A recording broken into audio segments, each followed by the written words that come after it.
अस्सलामु अलैकुम वरहमतुल्लाहि वबरकातुहू। अऊज़ु बिल्लाहि मिनश शैतानिर रजीम। बिस्मिल्लाहिर रहमानिर रहीम।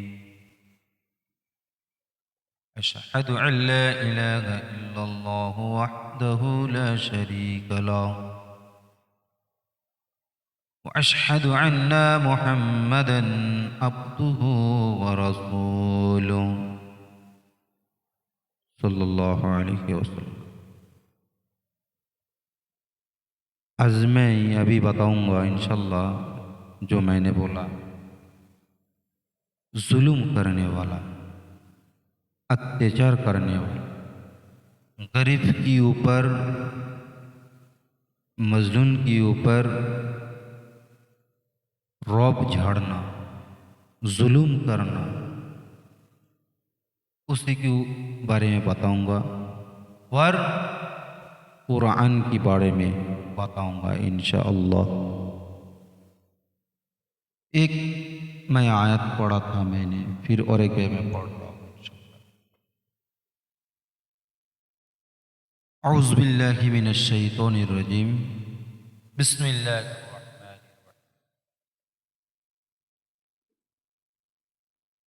वला तरकनु इलल्लज़ीना ज़लमू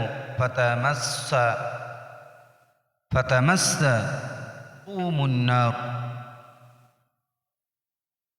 रब्बुल इज़्ज़त ने ये कहता है, ये आयत सूरह हूद में 113 नंबर आयत, सूरह हूद 113 नंबर आयत। तो आयत में क्या कहता है, और एक भी आयत में लिखा है, अलैहिस्सलाहु बिकाफिन अबदहु, अलैहिस्सलाहु बिकाफिन अबदहु। सूरह जुमर 36 नंबर आयत है। और इस आयत में क्या कहता है, और पहले जो आयत जो मैंने पढ़ा सूरह हूद में 113 नंबर आयत, उस आयत में क्या कहता है। सबसे पहले ये देखो, सूरह जुमर में क्या कहता है, अलैहिस्सलाहु बिकाफिन अबदहु। ये कहते हैं अल्लाह ही तुम लोगों के लिए काफ़ी है, अल्लाह ही तुम लोगों के लिए काफ़ी है। और उससे पहले जो आयत मैंने पढ़ा था, उस आयत में ये कहता है, ये जुल्म करने वाला, अत्याचार करने वाले के साथ भी कोई अगर रुकान करे, उनकी तरफ अगर झुके, उनका भी क्या हाल होगा। पहले तो हम लोगों को कुरान के ऊपर कितना यकीन है, हदीस के ऊपर कितना यकीन है, ये भी जानना चाहिए। कुरान सही बोल रहा है या गलत बोल रहा है। जो लोग कुरान के ऊपर ईमान रखता है और भी नहीं भी रखता है, ये सब लोग सुनो, कुरान रब ने किसी के ऊपर जुल्म नहीं किया है। कोई अगर कहते हैं कि अल्लाह के सिवा ऐसा कोई दुनिया ऐसा दिखा जाता है, लोग ये कहते हैं कि अल्लाह के सिवा कोई नहीं, सिर्फ अल्लाह को पूछो और अल्लाह को इबादत करो, और अल्लाह के सिवा कोई इबादत करने का लायक नहीं। लेकिन रब ये बोलकर दुनिया में दे दिया, रसूल पाक सल्लल्लाहु अलैहि वसल्लम ने ये कह दिया, रब ने ये कहता। लेकिन किसी के ऊपर, दुनिया के अंदर किसी के ऊपर जुल्म नहीं होता है। अगर कोई इसको माने चाहे ना माने, दुनिया की ज़मीन, दुनिया के अंदर में कोई जुल्म नहीं होगा। कोई अगर ना माने ये बात, तो उसका कोई जुल्म नहीं होगा उसके ऊपर। रब ने कहता है, अगर तुम जब मरोगे क़यामत के हशर के मैदान में, यौमुद्दीन, यौमुल हशर, यौमुल क़याम, उस दिन सिर्फ मैं ही मालिक हूँ, मैं ही बादशाह हूँ। उस दिन के लिए तुम सब लोग इंतज़ार में रहना। तब जाके तुम लोगों को पूछो। वो तो तब की बात है। तो इस दुनिया में तो ये बात कहने के बाद तुम्हारा धर्म की तुम्हें कोई गाली तो नहीं दे रहा है। गाली दे रहा है और एक मैं बताऊंगा इस वीडियो के जरिए में, इस मैसेज के जरिए में, क्या है, हर इंसान मुसलमान कलमा पढ़ने वालों को मैं बता रहा हूं और बोल भी रहा हूं, हर कलमा पढ़ने वालों को मैं सबको बोल रहा हूं, क्या तुम्हारा धर्म को तुम मोहब्बत करो, तुम्हारा धर्म को मोहब्बत करो, वो लोग उन लोगों की धर्म की मोहब्बत करे। ये मैं बताया इसलिए, इसके बाद भी और एक बात है। वो बात क्या है, तुम लोग कभी किसी धर्म की गाली मत देना। अगर तुम लोग गाली दोगे वो भी तुम्हारा धर्म को गाली देंगे।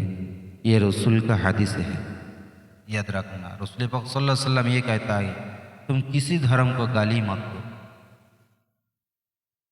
अगर तुम गाली दोगे वो भी तुम्हारा धर्म को गाली देंगे। ये तो सीधी सी बात है। इसीलिए तुम किसी धर्म की तुम गालियां मत दो। अगर गाली दोगे तो वो भी तुम्हारा धर्म का, तुम्हारा नबी का गाली देगा। और वही हदीस इस जमाने में देख रहा हूं।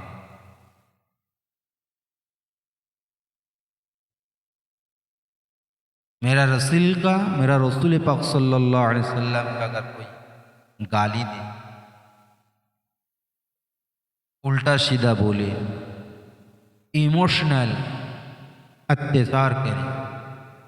रसूल पाक सल्लल्लाहु अलैहि वसल्लम के ज़माने में एक यहूदी था, एक काफिर था।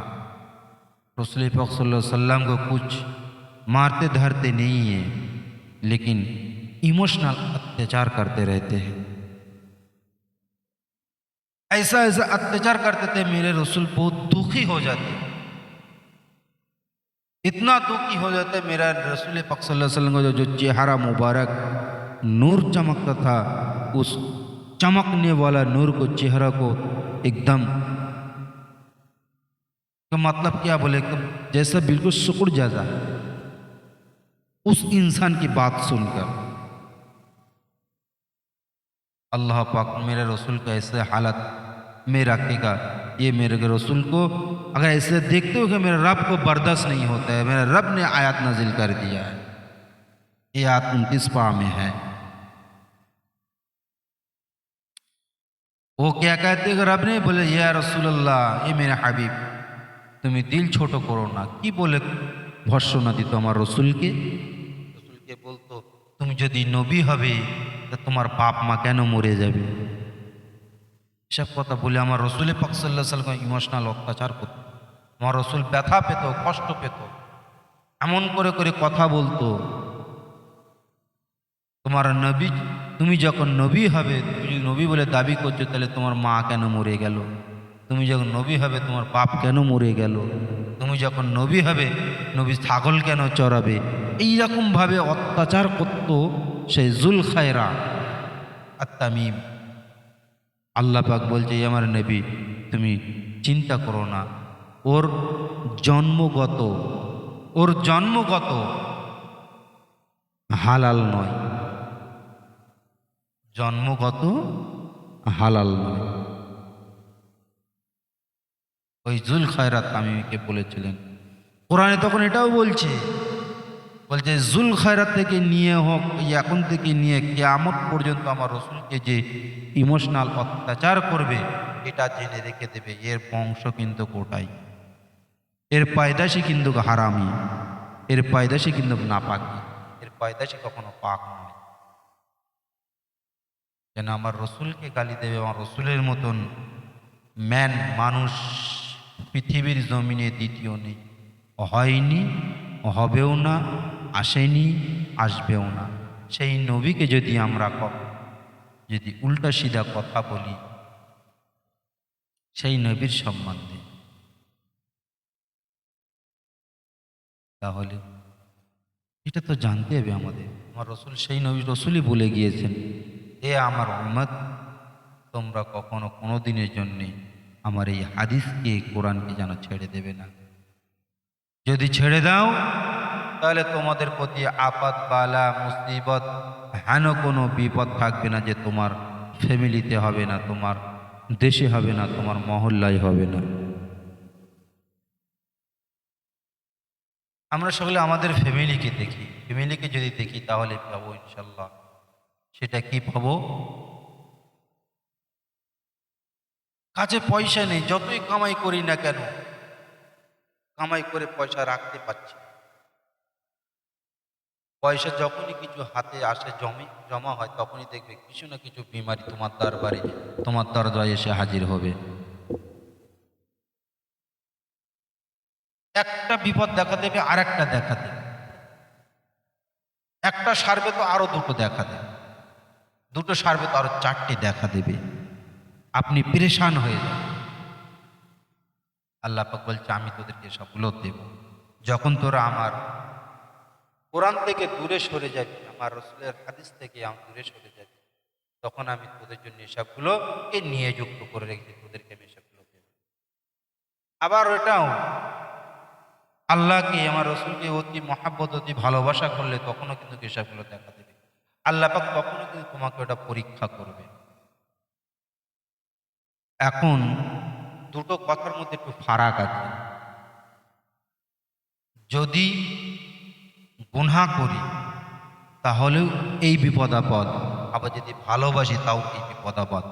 এখন এই দুটোর মধ্যে তাহলে ফারাক কি হলো? ফারাক এখানে আপনি করবেন, আপনি যে কাজ করছেন সে কাজে আল্লাহ এবং আল্লাহ রসুল খুশি হবে, আল্লাহ খুশি হবেন কিনা আমার রসুল এই কাজটা করেছেন, এটা জানবেন।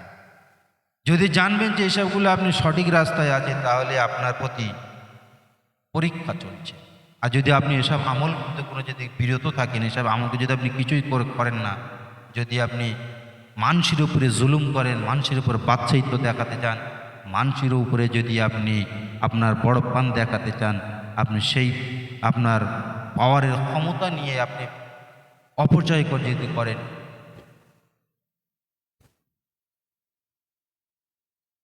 তো তাহলে এই होगा इंशाल्लाह। मुसीबत तो आना ही है, दुख दर्द ये सब देकर हम लोगों को परीक्षा लेंगे, पास करेंगे या फेल, हम लोग सब लोगों के ऊपर डिपेंड कर।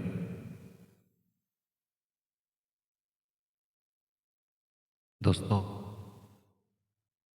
कुरान रसूल पाक सल्लल्लाहु अलैहि वसल्लम हदीस को मजबूती से पकड़ो।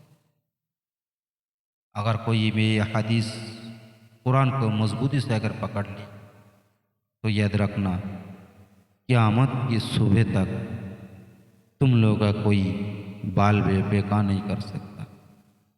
अगर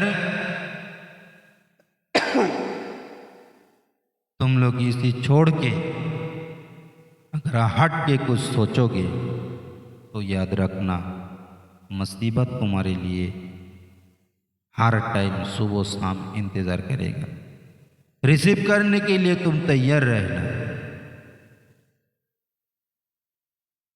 अब हम लोग को क्या करना चाहिए, क्या नहीं चाहिए, ये तो हम लोग के ऊपर डिपेंड करता है। रब ने तुम्हारा आमना सामना होकर कभी अपने सर के ऊपर डंडा नहीं मारा, मारा है कभी? नहीं मारा। ये तो सब क़यामत के दिन की बात हो रहा है, कब्र की अंदर की बात हो रहा है। कब्र के अंदर क्या हो, तुम्हारा साथ मेरा साथ, यही तो सोचना है।